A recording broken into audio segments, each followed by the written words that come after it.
room. He was a very charismatic individual. In fact, he walked up to me extending his hand saying, "Chuck, how are you?"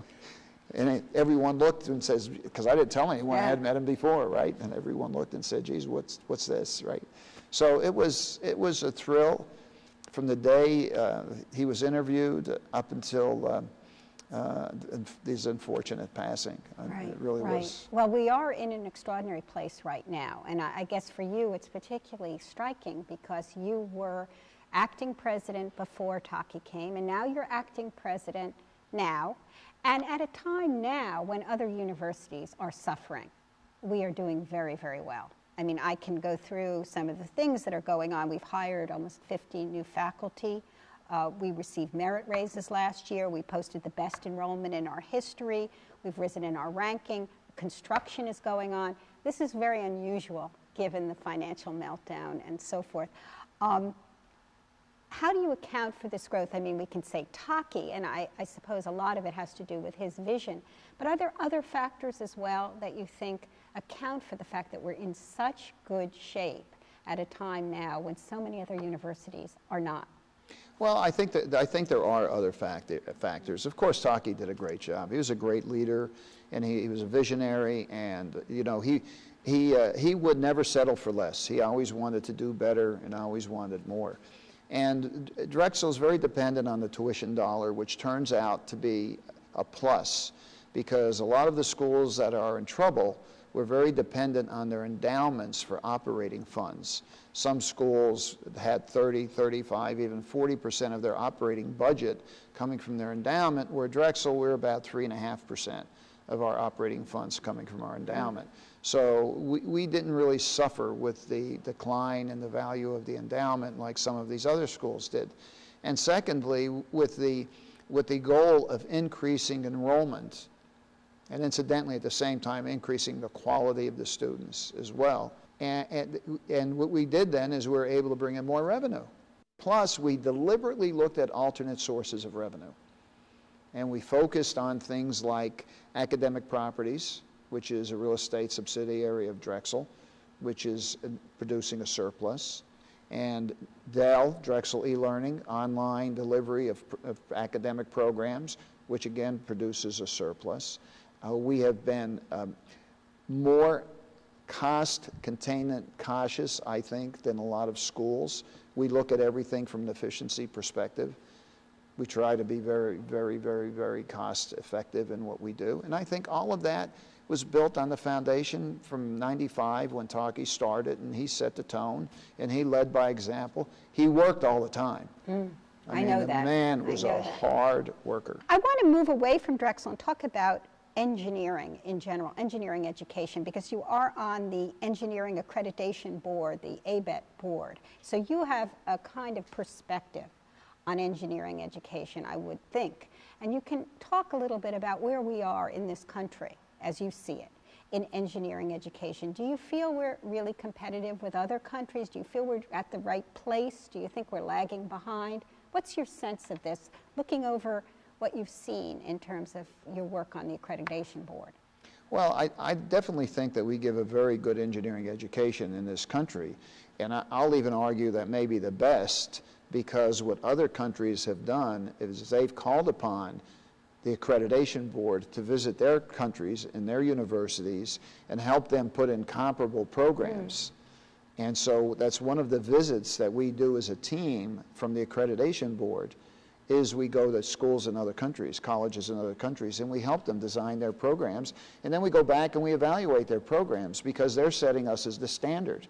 And if you look at what happened since the Second World War, there was a tremendous demand for U.S. engineers. The market share worldwide in engineering and construction for U.S. engineers and contractors was very large. But a lot of those countries sent their students to our country to get educated, to work here, go back to their country, and then develop engineering companies and construction companies. And then looking at where we are from a standards perspective, accreditation, quality, then ask us to help get them there. So the demand for the U.S. engineer globally has really dropped off. But that doesn't mean that our quality is not there. Our quality is still there. but their quality has risen to where we They've are. assimilated some of what many cases. we were offering. Correct. A lot of countries, when you go work in those countries, they want you to hire in country to train the nationals, because they want their own country to have what we have. They want to have good engineering companies and good engineers, and that's understandable. Okay, well, I guess let me go at this from a different angle. You mentioned computers before, and the fact that your son, when he was here, he had to have a computer, and it's become so central, of course, to engineering education, working with the computer. I wonder if you ever think that there are elements of the old days that were, I don't know, that you miss, or that you feel perhaps made an engineer have a certain insight into his craft that has been lost or weakened as a result of the new technology. You're absolutely correct. What the computer did is it took away the art of engineering. Before, when you were designing with a slide rule, for example, if you used your slide rule and you came up with an answer that was 2, 5, 6, 7, you had to have a feel for quantity. Is it 2,567? Is it 267 point? Is it 23.67? In other words, you had to have a feel for the magnitudes, the size. Yeah. And with the computer, you don't have to have that feel, because it gives you the answer with the decimal point. So the art of engineering is really being lost. And there's been some great papers written about this, where this is truly a problem, and there have been some failures that have been attributed to the fact that the answer generated by the computer was used, and it was not the correct answer because the input was incorrect.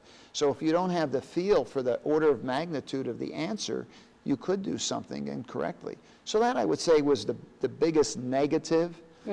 The positive is you could do more and you could do it faster. So if you know how to use the computer, you can do, for example, a lot of what-ifs. So you could really end up with a much better product in a much shorter time. And the other thing it permits you to do is communicate with a team worldwide. You could have people on your team in several different countries, and you're communicating by computer and doing your design. And to me, that's very exciting. When I graduated from college, I was taught how to design things technically correct and economical. In other words, there's an old expression in engineering: an engineer could do for $1 what any fool could do for $2. So we make sure we do it economically. But then environmental considerations came in, which brought in the society, the public. Once they came in, the politicians got involved, political considerations, legal considerations. And then as time went on and government entities realized they could no longer keep taxing to get the dollars for highways, bridges, and sewer plants and water plants, you had to think of alternate ways of financing. So we had to look at different means to finance, like the public-private partnerships, design, build, a lot of different alternatives. It's amazing that anything gets done. Oh, well, with now, those many variables involved. But we could, and there's one other variable, because the world is open up, it's cultural. Now, when I worked in my first engineering firm, everybody there looked like me and was from the area. Today, when you go into an engineering firm, there's people in there from all around the world, and they think differently, they look at things differently, and you have to be able to interact and work with people from different cultures. So the computer has really opened up the world, and engineering has changed mostly in that regard. I look at that as a plus. So the negative is I worry about losing the art of engineering, science and art, losing the art. The good is it's really opened up a lot of different ways to do things, and you could do things faster, engage more people, and the end result could be better. Okay. Well, you know, you have an interesting, your career is interesting to me in the sense that you graduated from Drexel in '63. You then went on for your master's. You worked for a large engineering firm, I believe, and then you went off on your own, relatively young, and started your own firm. And I wonder if you'll think about that for a moment and think about it in terms of maybe today's graduates of a master's program here. Is that something that you would recommend that someone do? Is it a different time? What did it mean to do something like that? It must have been scary. Well, it is a different time.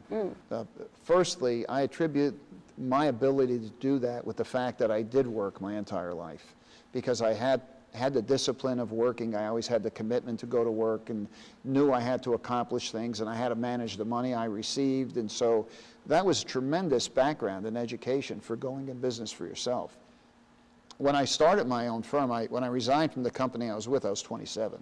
So, and then I started 3 months later because they wanted a 90-day notice, and I turned to 28. And it was just me. I started as a one-person structural engineer. Idealistically, I felt an engineer should do every part of the project, from the conceptual design, development, actual engineering, supervising the construction, and then turning it over to the owner. So that was an idealistic approach. And as I did more and more of that and became more successful, the volume of work increased, so I kept hiring people. When I started, keep in mind, I was looking at technology and economics. Today, you have all those other elements I mentioned earlier.